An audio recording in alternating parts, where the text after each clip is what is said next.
Hello, my name is Alexis White for Ohio AgNet, and joining me today is new State President Carter Boyd at the 97th Ohio FFA State Convention. So Carter, what inspired you to apply for this position? So anyone that knows me will tell you that I'm like a very competitive person.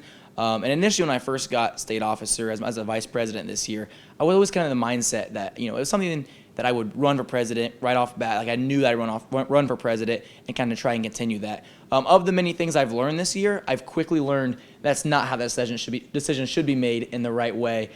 So the way my decision was kind of made was at the national convention this year. This is a bit of a story, but as a national convention this year, and with my team, of course, doing all the delegate things and spending a little bit of time away from my home chapter, which was a little weird as a senior and still active chapter president.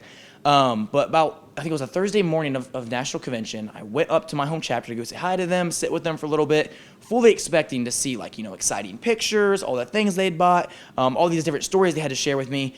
And I was actually met with the news that my great-grandpa had passed away that morning. And obviously that's never news you want to hear, especially at a national convention. But on my way back to the hotel after that session, I ran into a couple FFA chapters that I visited just a few weeks prior, and they had no idea what I was going through, but they just talked to me and showed me all the things they'd bought, all the things they'd done, and it just uplifted me in that hard moment. I found myself smiling ear to ear, and that was the moment for me where I realized how much the members have done for me and truly walked with me when I needed it most. That led to my decision to run for Ohio FFA President in order for me to give back and support them in the ways they have done for me. So, leading up to this difficult decision, how has this past year in FFA as a state officer changed you as a person?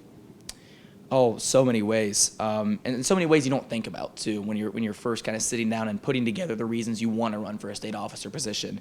But some of the biggest ways and that I've seen both in me personally and with my friends and family around me that I've seen change has been most prominently in my kind of emotional, empathetic side. Just being able to kind of relate to emotions more, be in touch more with my emotions, which I think really translates to being a good servant leader and really just a good person when working with other people, is being in touch with your emotions and understanding where other people are coming from and trying to value that as well. So that's something that I've been excited to work with a little more and has really been important as our team of 11 that we have this year grows from initially a team of state officers all with their own goals and kind of merges into that family that we have now. It's something that's really important, and I'm excited to continue to create that bond with my past team for the next years to come. And last question, has there been a mentor that has motivated your success, and if so, what would you say to them? I think just like almost all of us FFA members, there's so many mentors, and it's hard to pick just one.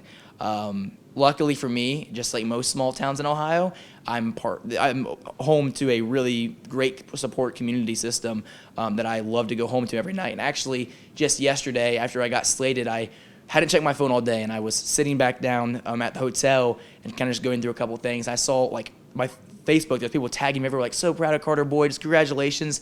And there was people commenting that I'd never heard of in my life before, but just that they believed in me. But there's been so many people that have given to me for my entire life. Of course, my family, my parents, grandparents, aunts and uncles, all those, as well as some personal mentors. Just to shout out a few, Austin Trueblood has been a huge role in my life. All my ag educators, Brian Cummings, Libby McNeil, and Paige Teeters, as well as school staff, and so many other people that I don't even want to go through and list them all because this interview would last so many minutes longer. But I'm just so thankful for everyone and hope that in the future I can be a mentor and role model for others to look up to as well.